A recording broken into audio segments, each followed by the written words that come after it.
The chandelier above the Temple of Dendor cast 10,000 fractured lights across the water, and Dominic Ashford stood beneath it all, as though the Metropolitan Museum of Art had been built specifically to frame him. In a sense, tonight, it had. The annual Ashford Capital Philanthropic Gala bore his name on every invitation, every program, every crystal flute of champagne that passed between gloved fingers and painted lips. 300 of Manhattan's most powerful people circled the ancient sandstone temple like satellites caught in the gravity of his wealth. And Dominic moved among them with the ease of a man who had long stopped distinguishing between admiration and fear. He was 42 years old and owned pieces of everything that mattered. Real estate towers that scarred skylines from Manhattan to Miami, a tech venture portfolio that had minted 3 unicorns in 18 months, a media holding company that controlled 2 cable networks and a streaming platform with 40 million subscribers. His net worth, depending on which publication was estimating, hovered somewhere between $11 and $14 billion. He preferred the ambiguity. Precision invited scrutiny. Mystery invited awe. At his side, Alara Ashford moved with the practiced grace of a woman who understood that her role tonight was architectural. She was 32, 7 months pregnant, and luminous in a way that made other women in the room instinctively touch their own faces. Her gown was custom Valentino, midnight blue, draped to accommodate the swell of her belly with an elegance that transformed her pregnancy into something almost sculptural. Her dark hair was swept into a low chignon. Her smile, when she offered it, was warm and measured and revealed absolutely nothing. Dominic guided her through the crowd with a hand at the small of her back, a gesture that looked protective from a distance, but functioned as a rudder. He steered her toward the donors who mattered and away from conversations that bored him. When the wife of a senator asked Alara about her due date, Dominic answered for her. When a gallery owner complimented Alara's work with the Children's Literacy Foundation she chaired, Dominic redirected the conversation to his company's recent acquisition of an educational technology platform. Alara absorbed each interruption without flinching, her expression serene, her silence so practiced it had become invisible. No one noticed. That was the remarkable thing. No one in that glittering room perceived the quiet violence of being erased in plain sight, because Alara had been engineered into the background so gradually, so completely, that her presence registered only as an extension of his. She was the beautiful wife, the pregnant wife, the wife who smiled and nodded and never said anything sharp enough to remember. Dominic excused himself near the bar, claiming he needed to speak with his chief financial officer about a time-sensitive matter in Seoul. Instead, he pulled his phone from his jacket and angled his body toward the sandstone wall, thumbs moving swiftly across the screen.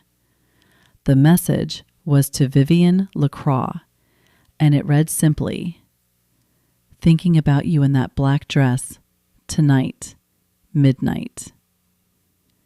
The reply came in 4 seconds, a single word followed by coordinates to her Soho loft, as though their affair operated on the logic of military precision.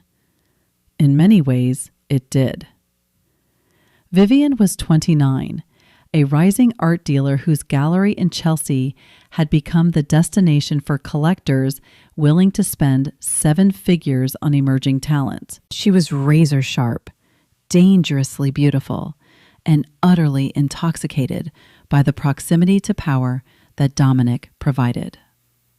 She did not love him in any way that could survive daylight, but she loved what he represented, and in the currency of Manhattan ambition, that distinction was irrelevant. Dominic returned to Alara's side for the keynote speech. He delivered it from a raised platform beside the reflecting pool, his voice carrying the rehearsed warmth of a man who had learned to perform sincerity the way others learned foreign languages. He spoke about legacy, about building institutions that would outlast any individual, about the child he and Alara were expecting, and how fatherhood had already begun reshaping his understanding of responsibility. He placed his hand over his heart when he said this. The audience applauded. Alara, seated in the front row, folded her hands over her belly and watched him with eyes that held something far more complex than admiration, something that looked, if you studied it closely enough, like patience. The gala ended at 11. Dominic's driver brought the black Maybach to the museum's private exit, and the couple rode uptown in silence. Alara gazed out the window at the city scrolling past, her reflection ghosting across the glass. Dominic checked his phone 3 times during the 12-minute drive. When they arrived at the penthouse on East 73rd Street, a limestone tower that occupied the top 4 floors of a pre-war building with views that stretched from Central Park to the river, Dominic did not get out of the car. He told Alara he had a late meeting with Raymond about the Seoul deal. She nodded, unsurprised, and stepped onto the sidewalk where the doorman was already waiting. She did not look back at the car. She did not ask when he would return. The Maybach pulled away before she reached the lobby doors, and Dominic was already texting Vivienne that he was 15 minutes out. Vivienne's loft occupied the top floor of a converted cast-iron building on Mercer Street. The space was deliberately curated to project a specific identity. Enormous abstract canvases on exposed brick walls. A Barcelona daybed positioned beneath industrial windows. Bookshelves lined with catalogs from auctions she had won. She greeted Dominic in a black silk robe that she had purchased specifically for nights like this, and she poured him whiskey from a decanter that had been a gift from a collector who wanted her favor. In bed afterward, Dominic lay on his back and spoke about the future with the casual authority of a man rearranging furniture in a house he owned. He told Vivienne that once the baby arrived and the appropriate interval had passed, he would begin the process of separating from Alara. He described it in transactional terms, as though dissolving a marriage were no different from divesting a subsidiary. There would be attorneys, settlements, a carefully managed public narrative. Alara would be comfortable. She would have the child. She would fade into the quiet life she had come from, and the world would move on. Vivienne listened with her head on his chest, her fingers tracing slow circles on his skin, and she felt the future opening before her like a door she had been pressing against for 2 years. She imagined herself at the next gala, not watching from Instagram stories, but standing where Alara stood. She imagined the profiles in magazines, the invitations, the weight of being chosen by a man who could choose anyone. She did not ask about the child. She did not think about Alara as a person who might suffer. In Vivienne's calculus, Alara was an obstacle with an expiration date, and compassion was a luxury that ambitious women in this city could not afford. 30 blocks north, Alara Ashford stood alone in the penthouse living room. The space was vast and immaculate, decorated by a designer Dominic had hired without consulting her, filled with furniture that cost more than the house she had grown up in. She had removed her gown and changed into a simple cotton dress, and she stood barefoot on the cold marble floor, one hand resting on the curve of her belly, the other pressed flat against the floor-to-ceiling window. The city spread below her like a circuit board, millions of lights pulsing with lives she could not touch. She had stood at this window hundreds of times over the 4 years of her marriage, and each time the view had meant something different. Wonder, then comfort, then loneliness, then something harder and more deliberate than loneliness, something like clarity. She turned from the window and walked to the bedroom, where she retrieved a phone from a compartment sewn into the lining of a handbag Dominic had never noticed her carry. It was a prepaid device, untraceable, purchased with cash from a store in Newark 3 months earlier. She dialed a number she had memorized and waited through 2 rings. When the line connected, she spoke 5 words in a voice that carried no tremor, no hesitation, no grief, only the quiet, terrifying resolve of a woman who had spent years building a door that no one knew existed. "It's time. I'm ready." She ended the call, removed the SIM card, and snapped it between her fingers. Then she placed both hands on her belly, closed her eyes, and breathed. Somewhere far below, the city hummed its indifferent song, and Alara Ashford stood in the silence of her gilded cage and began, at last, to leave it. The penthouse was too quiet, and Dominic Ashford noticed this the way a man notices a painting hanging slightly crooked, with irritation rather than concern. He had been in Chicago for 41 hours, closing a deal on a distressed commercial real estate portfolio that would net his fund somewhere north of $300 million once the properties were repositioned and flipped. The trip had been a success. He had celebrated with his team at a private dining room in the West Loop, then slept 4 hours in the presidential suite of the Langham, then taken his jet back to Teterboro, where his driver was waiting with the Maybach and a fresh espresso. He arrived at the penthouse just after 2 p.m. on a Tuesday. The doorman greeted him with the usual deference, but said nothing unusual. The elevator opened directly into the foyer, and Dominic stepped into the silence of 4,000 square feet of marble, glass, and curated emptiness. The air held that particular stillness that accumulates in spaces where no one has moved for some time. Not the stillness of sleep, but the stillness of absence. He set his briefcase on the console table and called Alara's name. The sound traveled through the open floor plan and returned to him unanswered, absorbed by the high ceilings and the heavy drapes. He assumed she was out, a doctor's appointment perhaps, or one of the charity luncheons that filled her calendar with obligations he never tracked.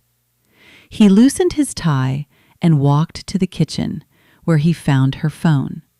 It was sitting on the white quartz countertop beside the espresso machine, screen down, powered off. Dominic picked it up and turned it over in his hand. Alara did not leave her phone behind. No one in their world left their phone behind. It was the organ through which modern life was conducted, and its deliberate abandonment registered in his mind as the first anomaly, though he did not yet grant it the weight it deserved. He walked to the master bedroom. The bed was made with military precision, the duvet smooth, the pillows arranged in the decorative configuration that their housekeeper maintained. On his nightstand, Positioned with unmistakable intentionality at the exact center of the surface was Alara's wedding ring, a 5-carat emerald-cut diamond set in platinum, purchased at auction from a Geneva dealer for $1.2 million. It sat there like a period at the end of a sentence he had not yet read. Dominic stared at the ring for a long moment. Then he opened Alara's closet. The walk-in space was the size of a studio apartment, lined with custom shelving and lit by recessed fixtures that illuminated hundreds of thousands of dollars in clothing, shoes, and accessories. But gaps had appeared in the architecture of fabric and leather. Sections of the hanging rods were bare. Several shelves that had held folded cashmere were empty. The luggage section, which normally housed a matched set of Remova cases, was missing 2 pieces. Not all of them, just 2. Enough for a woman who was taking what she needed and nothing more. Dominic's jaw tightened. He pulled his own phone from his pocket and called Alara's number, knowing it would not ring, knowing the device was sitting dead on his kitchen counter.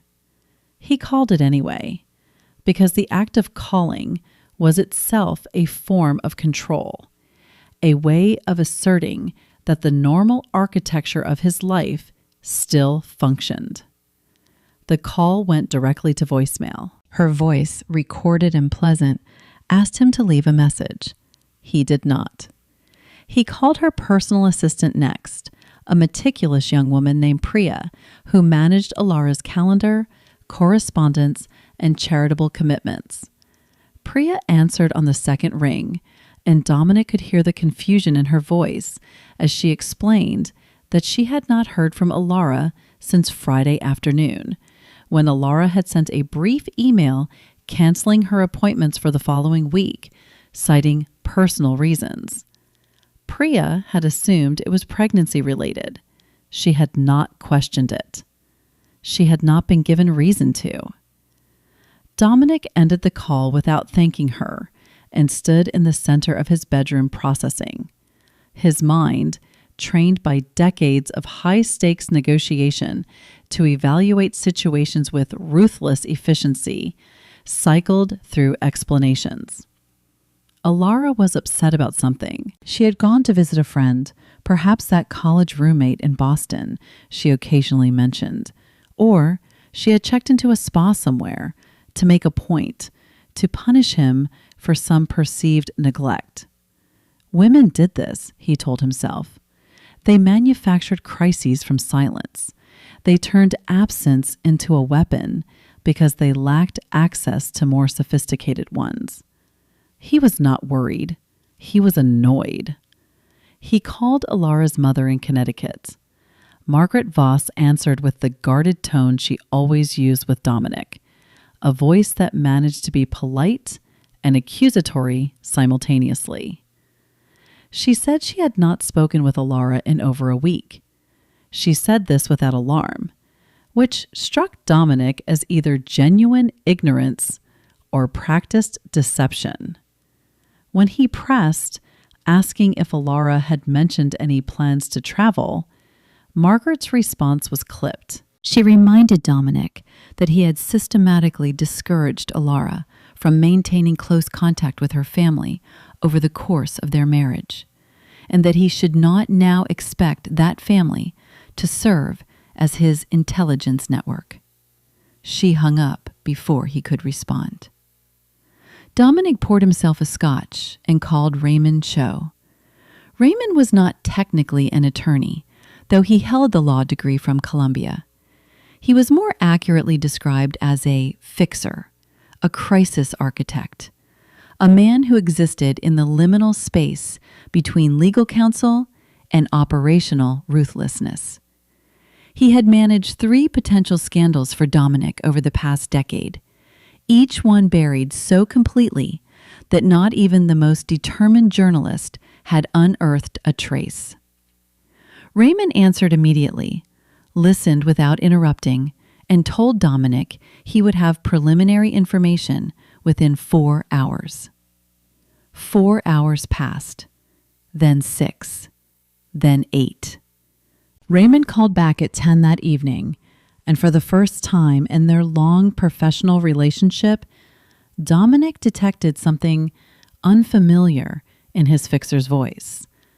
It was not panic. Raymond did not panic. It was the careful, measured tone of a man recalibrating his assumptions about the difficulty of a problem.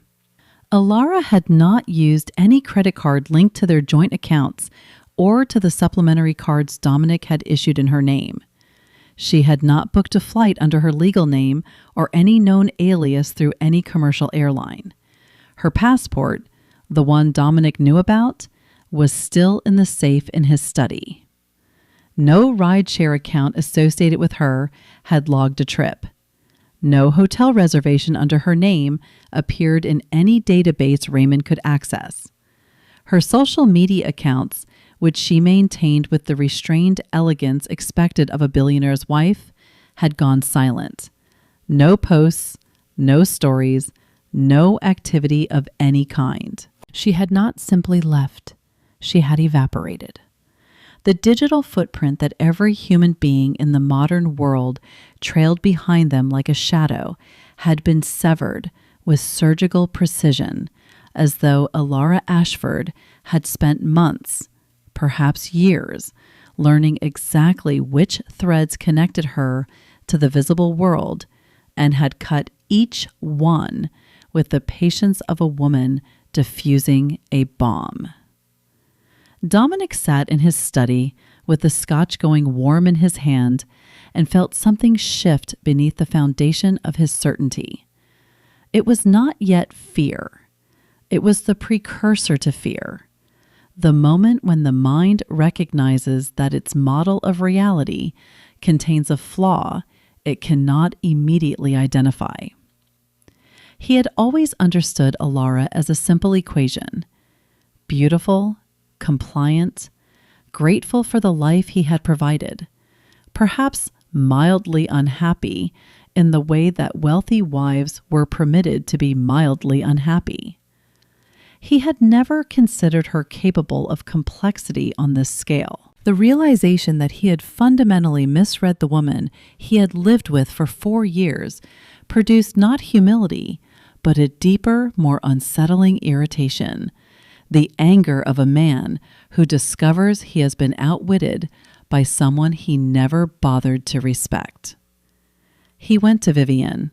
He drove himself, taking the Porsche from the building's private garage, weaving downtown through late-night traffic with a recklessness that reflected his interior state.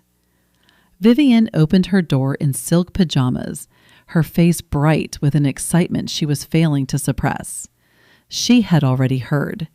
Dominic had not told her, which meant she was monitoring his life through channels he had not authorized. But he was too distracted to address this breach. Vivienne moved through her loft with an energy that bordered on celebration. She poured wine, she touched his arm, she positioned herself on the sofa with her legs tucked beneath her in a pose of intimate availability. Her mind was already redecorating the future. She saw Alara's departure not as a crisis, but as a clearing, the removal of the final obstacle between herself and the life she had been promised. She imagined the penthouse, reimagined with her taste. She imagined the galas, the magazine profiles, the slow and public ascension from secret to official. Dominic sat across from her and saw none of it. His eyes were focused on some middle distance that Vivienne could not access. And when she reached for his hand, he pulled it away with a sharpness that startled them both. She asked what was wrong, her voice carrying the first faint note of uncertainty, and Dominic snapped at her with a viciousness that was entirely new. He told her to stop performing. He told her this was not a celebration. He told her that a 7 months pregnant woman had vanished without a trace, and that as she could not understand why that was a problem, then she was even more shallow than he had occasionally suspected. The words landed like a slap. Vivian's face went rigid, her excitement curdling into something wounded and sharp. But she said nothing. She had learned in 2 years as the other woman that there were moments when silence was the only currency that retained its value. Dominic left before midnight. He drove back uptown through streets that felt foreign to him, as though the city itself had rearranged while he was not looking. The penthouse was dark when he returned. He walked through every room, turning on every light, and the brightness only amplified the emptiness. He stood in the nursery that Alara had designed. Soft gray walls, a white crib, a mobile of hand-painted wooden birds suspended from the ceiling. And he stared at the space where his child was supposed to sleep and felt the silence pressing against him like water rising in a sealed room. His phone rang at 7 the next morning. Raymond's voice was taut. He informed Dominic that his office had received a call from a reporter at the New York Post, a tabloid veteran named Sandra Klein, who covered the intersection of wealth and scandal with predatory efficiency. She was asking specific questions. She knew Alara had not been seen publicly in days. She knew the personal assistant's appointments had been canceled. She knew about the ring on the nightstand, which meant someone inside Dominic's world, the housekeeper, the doorman, someone had talked. Raymond laid out the implications with the clinical detachment of a surgeon describing a terminal diagnosis. If this story broke, it would not be a gossip item. It would be a national narrative. A billionaire whose pregnant wife had disappeared. The public would not ask polite questions. They would assume the worst, because the worst was always the most compelling story.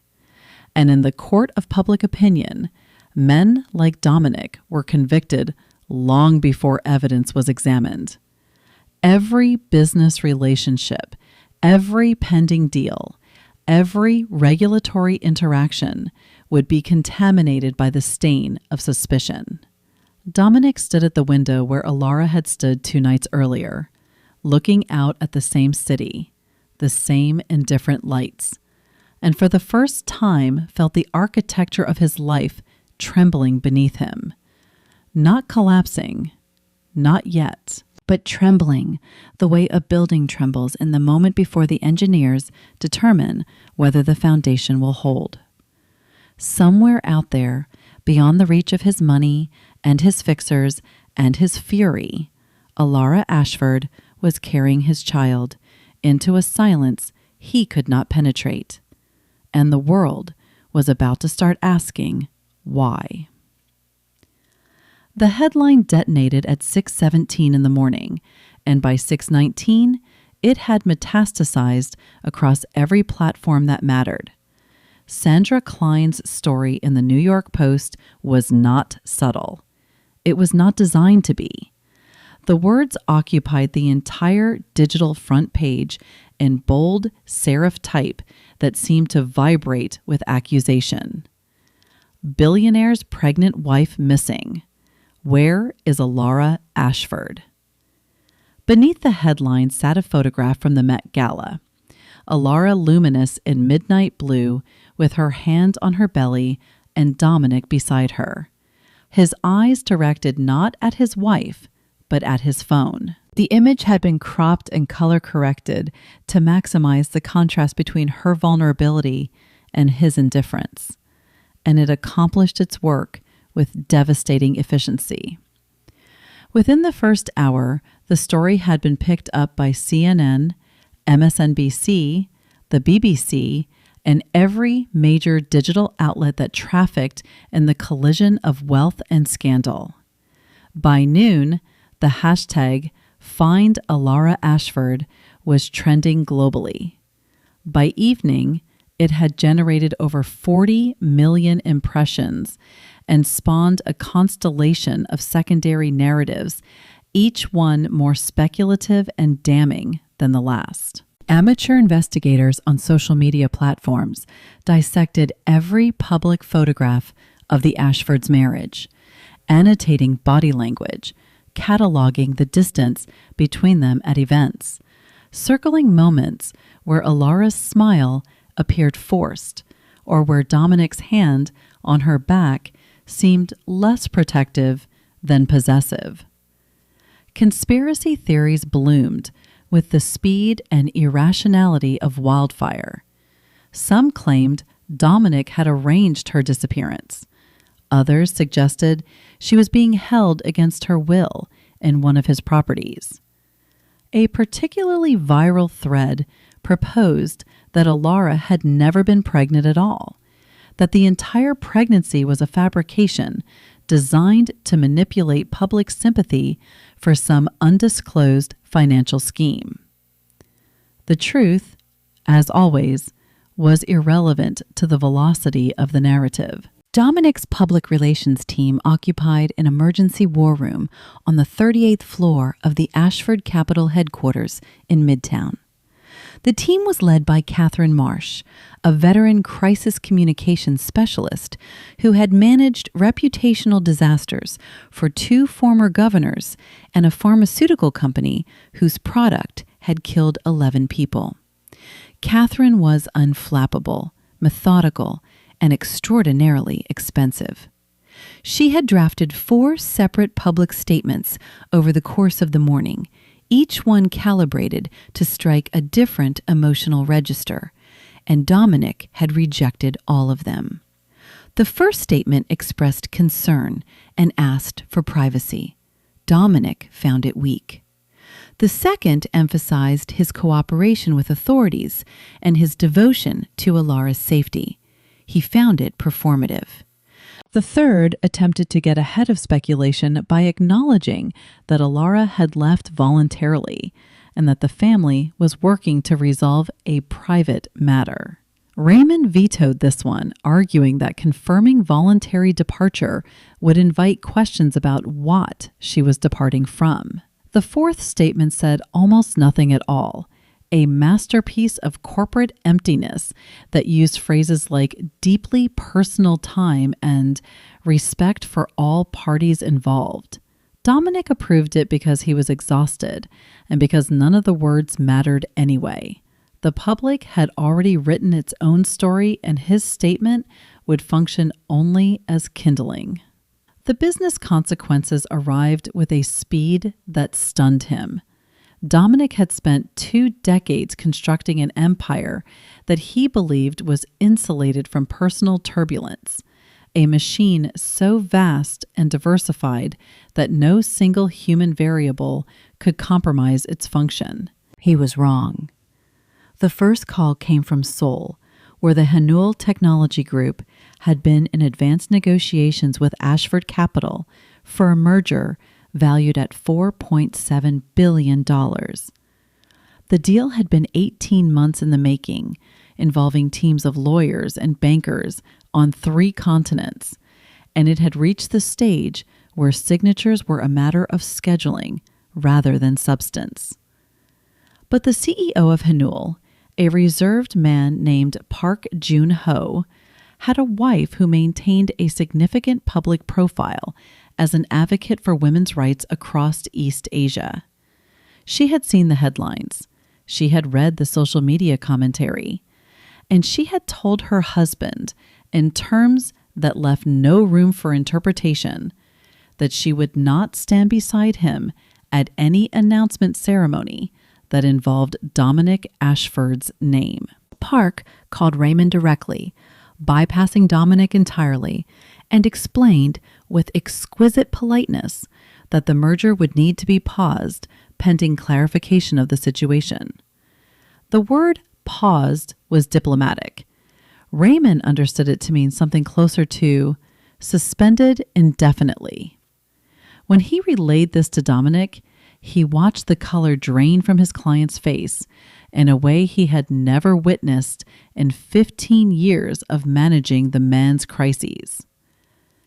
The board of directors convened an emergency session that same afternoon.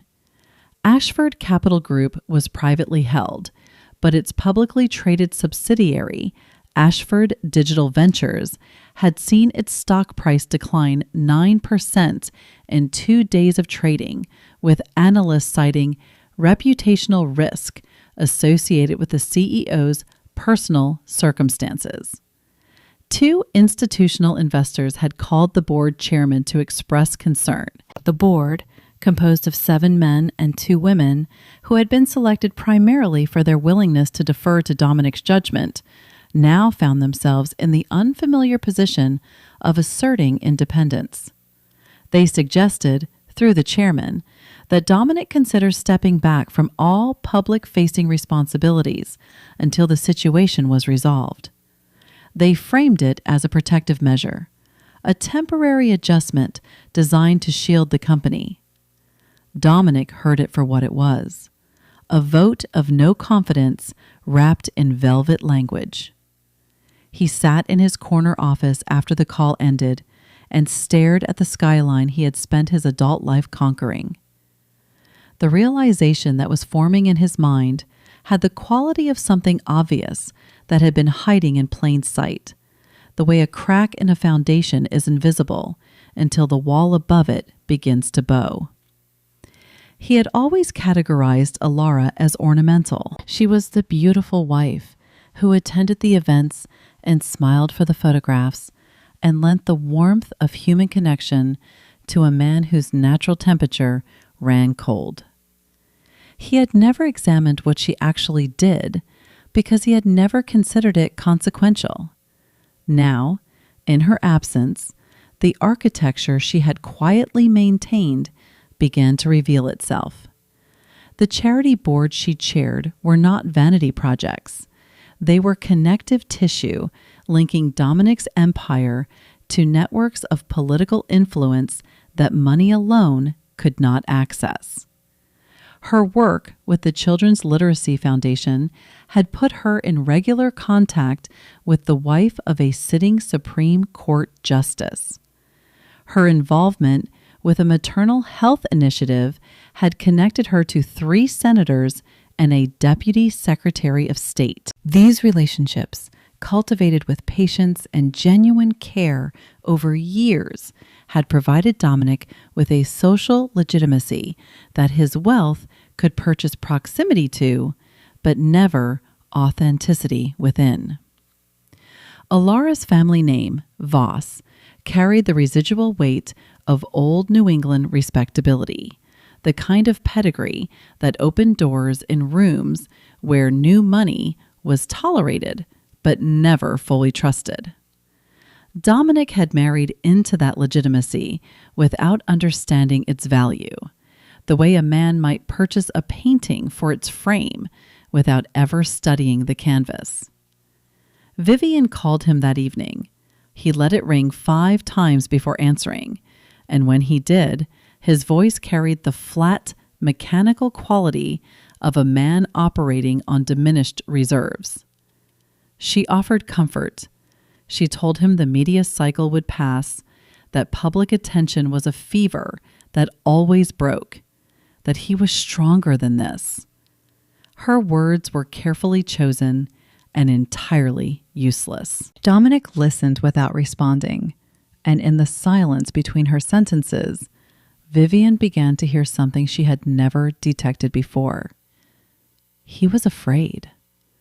Not of the media, not of the business consequences, but of something internal, something that the machinery of his ambition had kept suppressed for years, and that Alara's absence had now exposed to air. She suggested they meet. He declined.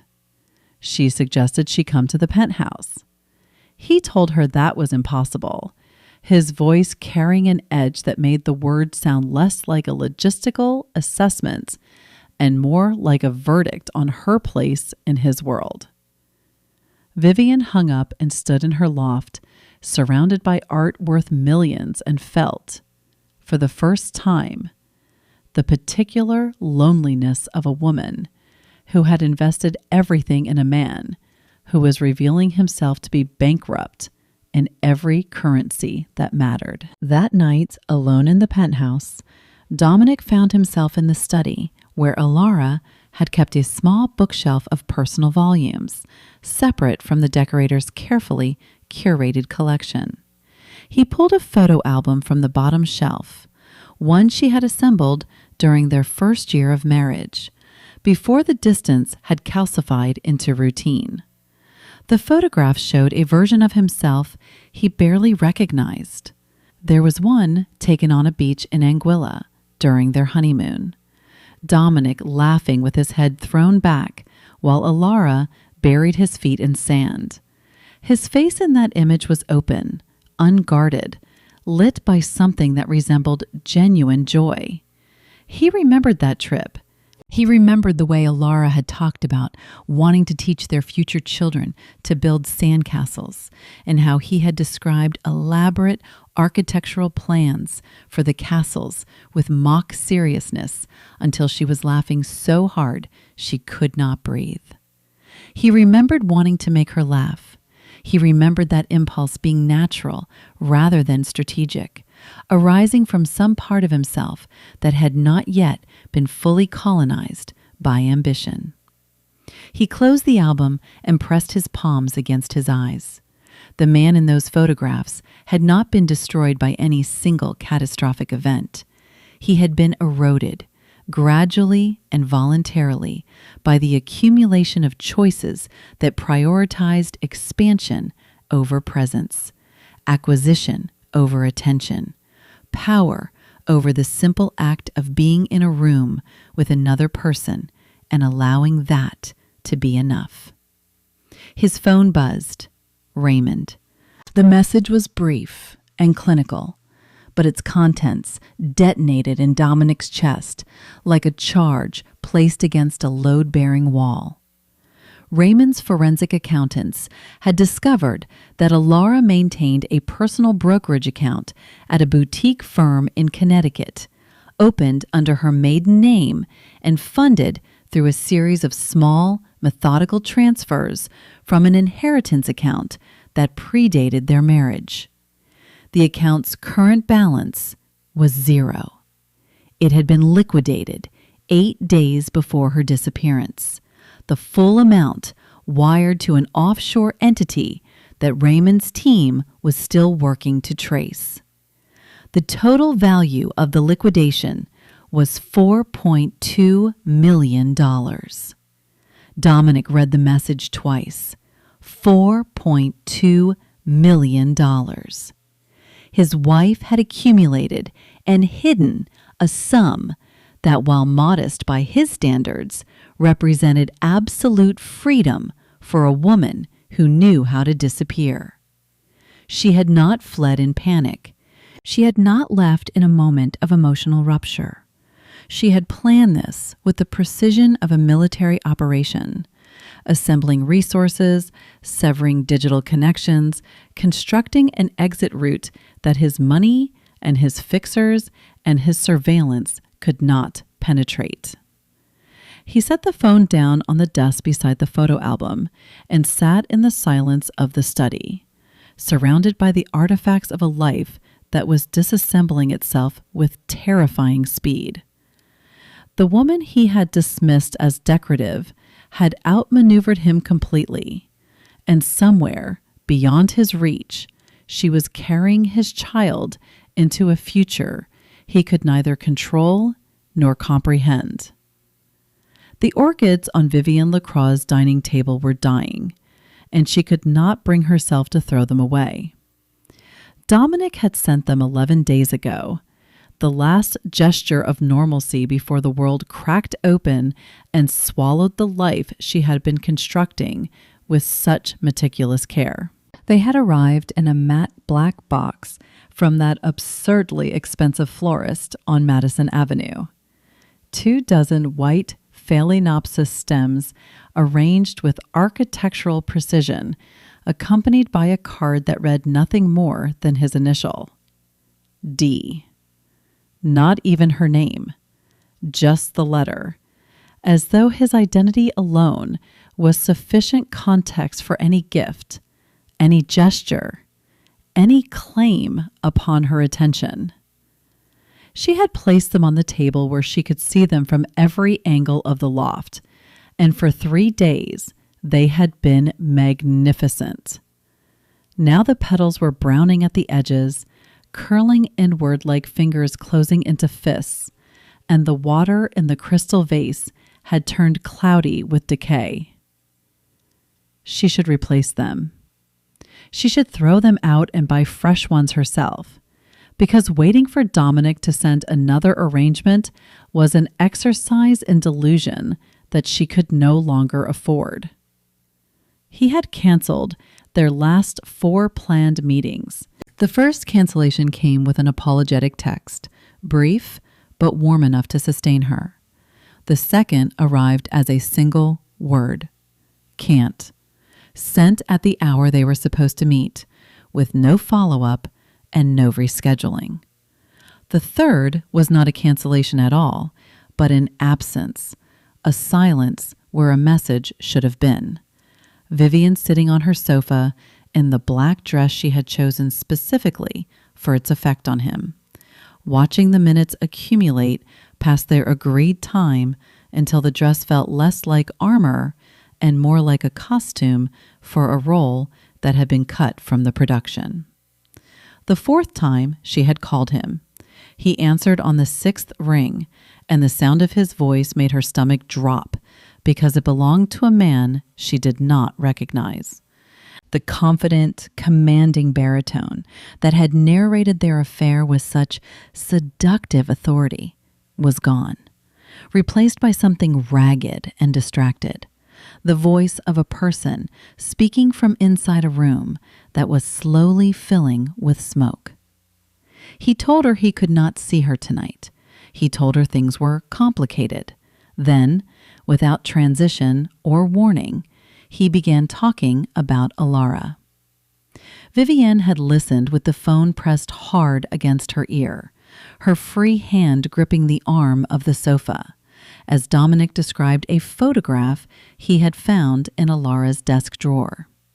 It showed Alara at 24, before they had met, standing on a dock somewhere in Maine, with the wind pulling her hair across her face and her eyes squinting against the sun. He described the photograph with a specificity that bordered on reverence. The way her hand was raised to shield her eyes, the particular shade of blue the water held behind her, the expression on her face that he characterized as unguarded joy. He said he could not remember ever seeing that expression directed at him. He said he was not sure he had ever earned it. Vivian had said nothing during this monologue. She had learned in 2 years of navigating the emotional architecture of an affair with a powerful man that there were moments when speech was not just unnecessary, but dangerous. But the silence she maintained was no longer strategic. It was the silence of a woman hearing a sound she had been dreading without knowing she was dreading it. The sound of a man reaching backward toward a wife he had claimed to have outgrown.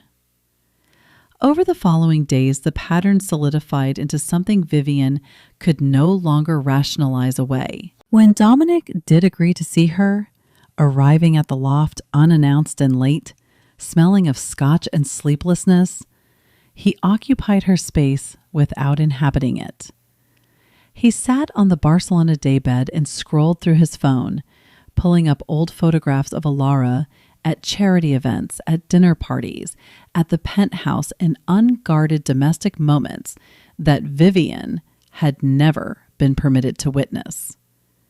He narrated these images with an obsessive granularity that suggested he was not showing them to Vivian, but to himself, using her presence as a mirror in which to examine a guilt he had never expected to feel. He replayed conversations. He recounted arguments that he now reinterpreted through the lens of Alara's disappearance, finding in her words a coherence and a warning that he had dismissed in real time. She had told him once, he said, that loneliness inside a marriage was worse than loneliness alone, because at least solitude was honest. He had laughed at the time. He had told her she was being dramatic. Now the sentence circled his mind like a bird trapped in a room, striking the same walls over and over. Vivian watched all of this from a distance that was measured not in feet, but in relevance. She was physically present in these encounters, pouring his drinks, sitting beside him, occasionally placing a hand on his arm in gestures of comfort that he accepted without acknowledging. But she understood with increasing clarity that she had become invisible to him in the precise way that Alara had once been invisible. She was furniture. She was atmosphere. She was the warm body in the room that allowed him to speak his anguish aloud without the indignity of speaking it to no one. The realization arrived not as a single devastating moment, but as a slow accumulation, the way frost forms on glass, imperceptibly at first, then suddenly opaque. Dominic had never loved her. The word itself, which he had deployed with careful imprecision during their affair, had always functioned as currency rather than confession. He loved what she provided. The thrill of transgression, the flattery of being desired by a younger woman, the narcotic relief of escaping a marriage he was too cowardly to repair and too comfortable to leave. Vivienne was not the replacement. She was the anesthetic. She was the mechanism by which Dominic avoided examining the life he was destroying. And now that the destruction had become impossible to ignore, the anesthetic had lost its power. She had been the escape hatch, nothing more. The confrontation happened on the Thursday evening, 13 days after Alara's disappearance. Dominic arrived at the loft looking worse than Vivian had ever seen him. Unshaven, his shirt wrinkled beneath a jacket that costs more than most people's monthly rent, his eyes carrying the hollow, febrile intensity of a man who had not slept properly in weeks. He poured himself whiskey without greeting her and sat at the dining table beneath the dying orchids, and Vivian stood across from him and demanded to know where she stood. She asked the question she had been swallowing for days, the question that tasted like acid and desperation. She asked him what she was to him now that the pretense had been stripped away. Dominic looked at her, and for a moment, something flickered behind his exhaustion that might have been remorse. Then he spoke with a brutal, unvarnished honesty that she had never heard from him before, an honesty that was itself a form of cruelty because it arrived years too late to be useful. He told her she was never part of the real architecture of his life. He said those words with the flat precision of a man reading a structural assessment, and Vivian felt them land in her chest like a blade finding the space between ribs. She did not cry. She had trained herself long ago to convert grief into anger, and the conversion happened now with mechanical efficiency. She told him to leave.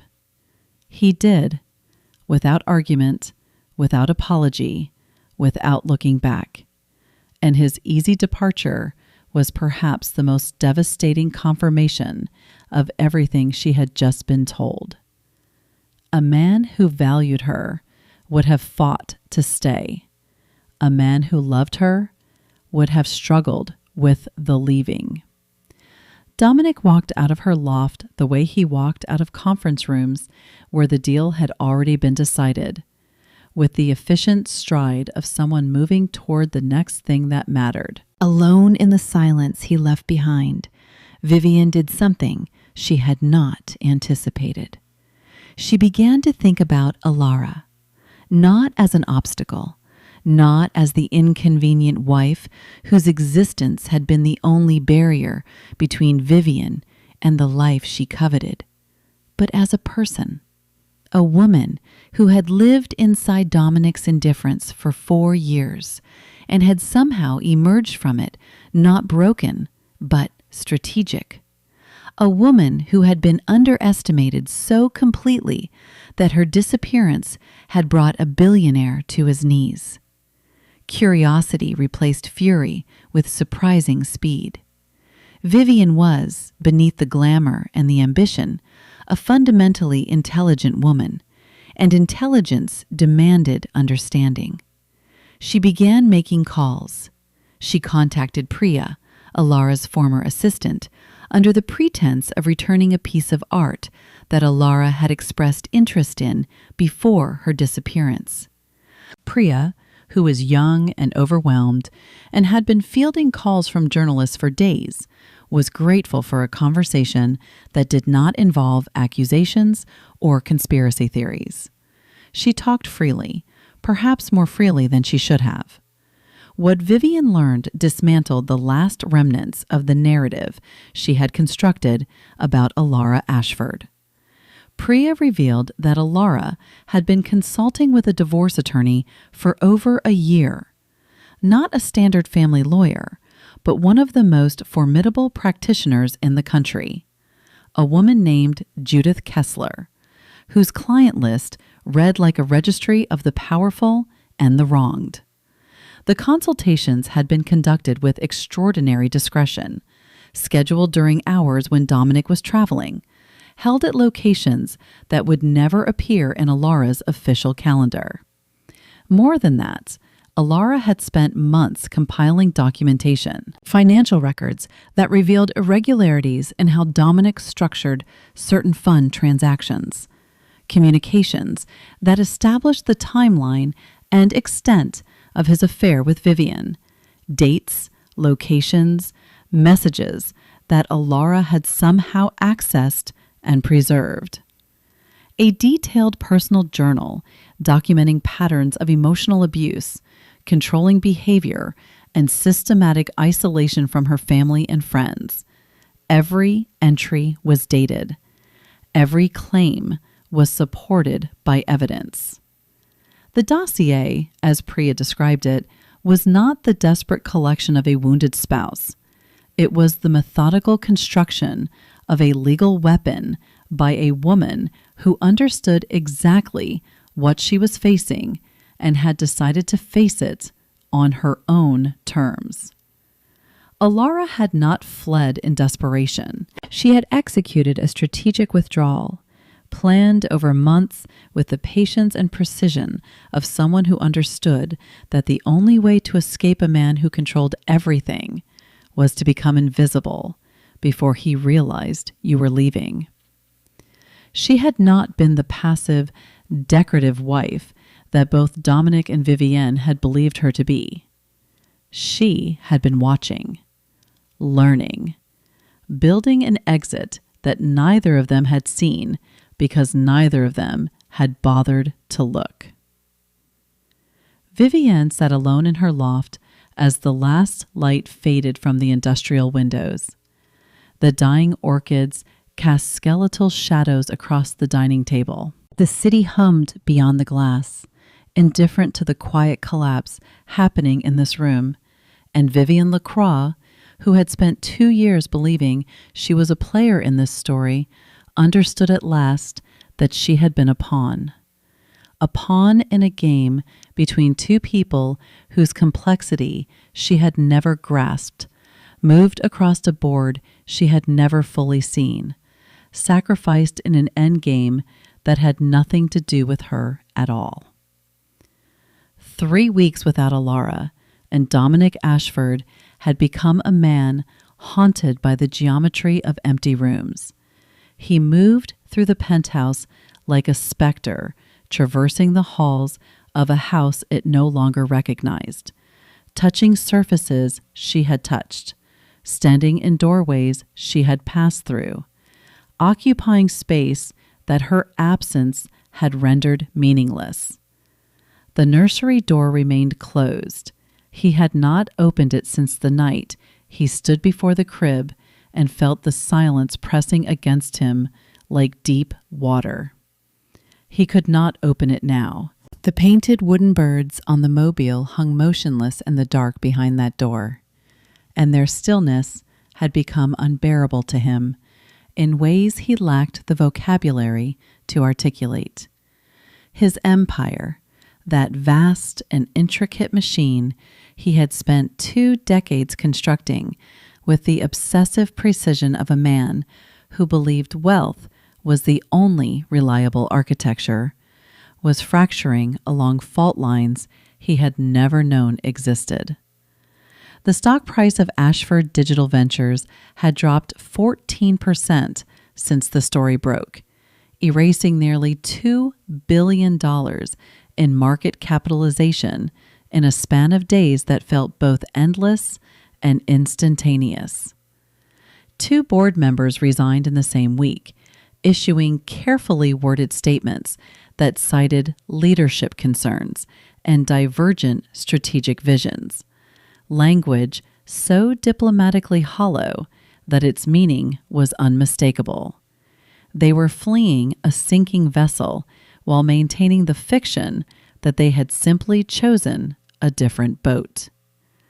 Worse still was the federal inquiry. The Securities and Exchange Commission had opened an investigation into Ashford Capital's fund practices 18 months earlier, a routine examination that Raymond had managed with his usual efficiency, burying it beneath layers of compliance documentation and cooperative gestures until it had gone dormant. Now, it was alive again. A source inside the commission, one of Raymond's carefully cultivated contacts, reported that new documents had surfaced, financial records detailing specific transactions that suggested Dominic had structured certain deals to obscure conflicts of interest. The documents were precise, annotated, devastating.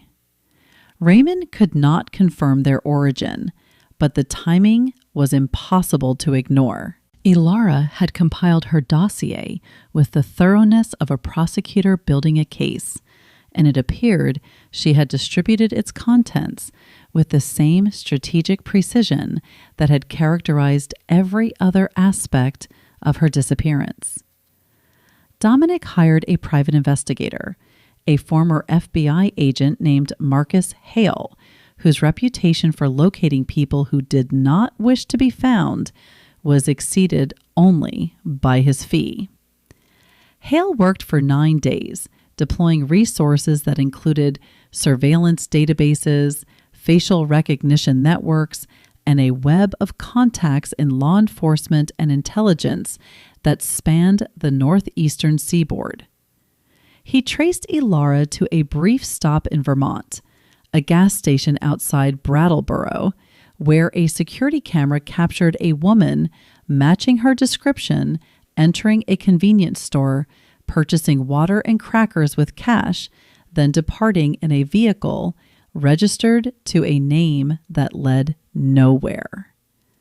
After that, nothing. She had ghosted the entire grid, vanishing into the vast American landscape with the completeness of someone who had studied exactly how modern surveillance worked and had learned to move through its gaps like water through a sieve. Hale delivered his report with the professional detachment of a man accustomed to disappointing powerful clients. He told Dominic that whoever had helped Ilara plan her disappearance possessed expertise that suggested professional assistance, possibly a domestic violence network, possibly a private security consultant, possibly both. The infrastructure of her vanishing was not improvised. It was engineered. Dominic listened to this assessment in his study, surrounded by the artifacts of his success, and felt the word engineered settle into his understanding of his wife like a key turning in a lock he had never noticed. The dreams began in the second week and intensified in the third. He dreamed of a daughter. She had Alara's dark eyes and her particular way of tilting her head when she was listening carefully, a gesture Dominic had observed 1,000 times without ever recognizing it as attention rather than submission. In the dreams, the girl was always just beyond his reach, standing at the end of a hallway that elongated as he walked, sitting in a garden he could see through glass he could not break, turning to look at him with an expression that contained neither anger nor forgiveness, but something worse, recognition. She knew exactly who he was. He woke from these dreams gasping, his sheets soaked, his heart hammering with a grief so physical it felt like illness. He had never wanted children with any particular urgency. The pregnancy had been a strategic decision, a legacy project, an extension of the empire into biological territory. He had discussed it with Alara the way he discussed acquisitions, timelines, logistics, optimal outcomes. He had never once sat with her and talked about what kind of father he wanted to be, because the question itself would have required a vulnerability he had spent his adult life fortifying against. Now the question pursued him through every waking hour, and its answer was devastating in its clarity. He had wanted to be the kind of father his own father had been, present in name, absent in every dimension that mattered, a figure of authority rather than warmth. He had intended to outsource the emotional labor of parenthood the way he outsourced everything else, delegating tenderness to nannies and tutors while he provided the infrastructure of privilege. The child would have everything. The child would have nothing. On a gray Tuesday morning, Dominic drove to Connecticut. He took the Merritt Parkway north through a landscape of bare trees and overcast sky. The Porsche eating miles of asphalt while his mind circled the same thoughts with the mechanical repetition of a machine stuck in a loop. Alara's childhood home was a colonial in Darien, white clapboard with black shutters, set back from the road behind a stone wall softened by decades of moss. It was modest by the standards of the neighborhood and immaculate in the way that houses maintained by proud women on limited budgets always are. Margaret Voss opened the door and regarded him with an expression that contained no surprise. She had been expecting this visit, or one like it, with the resigned certainty of a mother who understood that the man who had diminished her daughter would eventually arrive seeking something he had forfeited the right to ask for. She did not invite him inside. She stood in the doorway with her arms crossed and her chin raised, a woman of 63, whose bearing communicated that whatever authority Dominic wielded in Manhattan dissolved entirely on this porch. He asked if she knew where Alara was. Margaret said nothing for a long moment, studying him with eyes that were so precisely Alara's that Dominic felt his breath catch. Then she spoke, and her words carried the weight of years spent watching her daughter disappear into a marriage that consumed her by inches. She told him he had everything. She told him he had treated it like nothing. She told him Alara did not leave him. Alara survived him. The drive back to Manhattan passed in a blur of gray highway and gray sky. Dominic parked in the garage beneath the penthouse and sat in the car for 20 minutes with the engine off, his hands on the steering wheel, his forehead resting against his knuckles. Margaret's words had found the fracture line that ran through the center of everything he had built and applied precisely enough pressure to split it open. He rode the elevator up in silence. He walked through the foyer, past the kitchen where her phone had lain, past the bedroom where her ring still sat on his nightstand because he could not bring himself to move it. He stopped in the living room, at the window where she had stood on that last night, and he pressed his hand against the glass where her hand had been. The city sprawled below, indifferent and enormous, and Dominic Ashford, who had conquered so much of it, stood at that window and wept. Not the controlled, performative grief of a man managing his image, not the strategic vulnerability of someone calculating how sorrow might be leveraged. He wept with the raw, annihilating force of a man who had finally understood what he had destroyed, and the sound that escaped him was not dignified or composed, but broken, animal, real. It filled the empty penthouse the way her absence filled it, completely, mercilessly, without any promise of end.